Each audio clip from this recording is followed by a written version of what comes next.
Hey everybody, so for a moment, let's talk a little bit about the digital world. The digital world has had immense amounts of data coming out of it for years now. That data is helping us to refine our businesses, to optimize our processes, and think about all the jobs and companies that have arisen from the need to process this data and turn it into insights to help us improve. Now, similar data, similar insights have come to the physical world as well. And one type of data that's allowing this to happen is already ubiquitous throughout many facilities and airports and cities and campuses. And it's what we consider to be the most underutilized source of data that's out there today. And that's, of course, video, as John mentioned. Why is this underutilized? Because of artificial intelligence.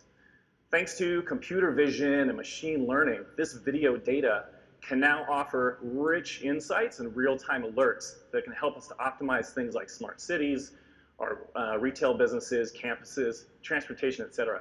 Now, this first example is a traffic analyzer. This can tell the difference between a bike, car, truck, or bus and give us these granular insights about the flow of vehicles throughout our cities. The next one is a people counter. Think about if you operate a shop somewhere, how many people have walked past your store versus how many have entered? If you swap out your messaging or the outfit on the mannequin, how does that increase or decrease the rate at which people enter the store? Today, probably don't know. But with this data, you can, and you can figure out how to A/B test and multivariate test the real world. There's also an operational aspect to this. Imagine in an airport, if you have these real-time alerts whenever a line got too long, you would know when to open another ticket counter, open another security gate, or send out another passport control officer to help people flow through that airport much more quickly and conveniently so they have a pleasant experience and can get to their terminal on time.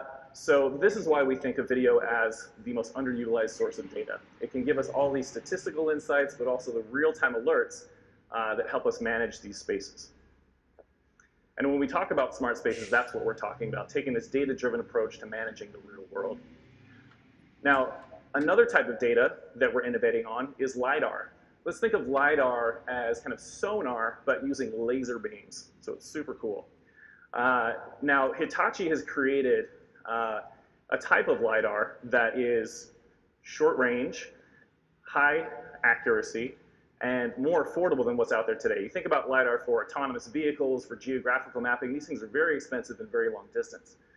But this is a great example of a hardware and sensing innovation from Hitachi Americas combined with data innovations from Hitachi Vantara to create real smart spaces solutions for our world. So how does it work? So these little devices send out pulses of diffused laser beams into the world, and then those reflect back, and it measures the time of flight of these lasers to produce a three-dimensional representation of what's happening in the real world and in real time. So this is in real time, just like a video camera, but in 3 dimensions, and you can move that around and see what's happening. Multiple devices can be stitched together. That data can be stitched together to give us full visibility into what's happening in the real world.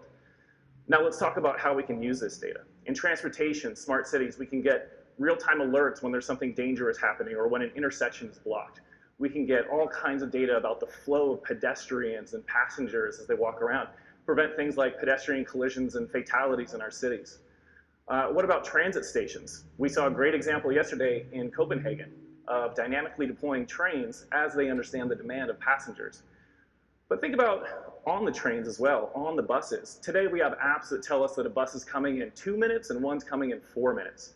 If I also can know that the bus in 2 minutes is 90% full, I'll probably wait another 2 minutes and catch the one where I can have a seat. Retail is another fantastic example of how we can use this data. We can optimize the arrangement of our stores, we can understand where our customers are spending time, and see which products they're interacting with. We had a customer that leveraged Lidar data combined with their POS data to understand what their staffing requirements are. They added 1 more person to their staff, and they had a bump of 15% in revenue. Great results for retail. So with these types of granular insights, we can better manage our businesses. Also things like distribution. So this can give us volume sizing of all of these packages, of luggage. We can combine that with things like weight data to see what's dangerous. But we can also look at how we should ship these and package these to have that 3-dimensional, again, representation of what's happening in the real world. Now, manufacturing is another very important aspect here, a very important industry. First and foremost, we want to make sure that people are safe whenever they're on the floor. Make sure they're not getting hit by robots or anything like that. But also, let's think about product quality. This LiDAR can track the movements of the workers as they assemble the products, so we make sure that they're assembling it in a way that leads to high quality, but also safety, and detect things like anomalies in the products. So we're making sure we're getting the best quality products out to our customers. Now, this is all about providing business intelligence, operational intelligence for efficiencies and sustainability, and helping us thrive. And altogether, it's about taking data-driven, pragmatic approaches to improving our world, which is what social innovation is all about. Thanks.